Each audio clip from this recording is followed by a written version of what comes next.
نشاهد ونناظر.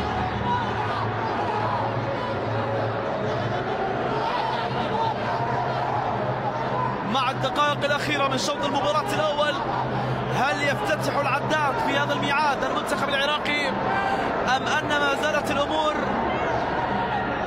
ستبقى على حالها؟ الركلة الحرة المباشرة باعتقادي ستكون باتجاه المرمى.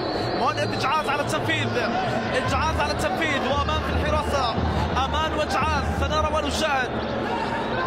السيد عبد الرحمن جاسم يعطي التعليمات بين اللاعبين بعيدا عن المناوشات. إجعاز وأمان، التصويب باتجاه المرمى، إجعاز أرضية تصل هنالك تصويبه. الله،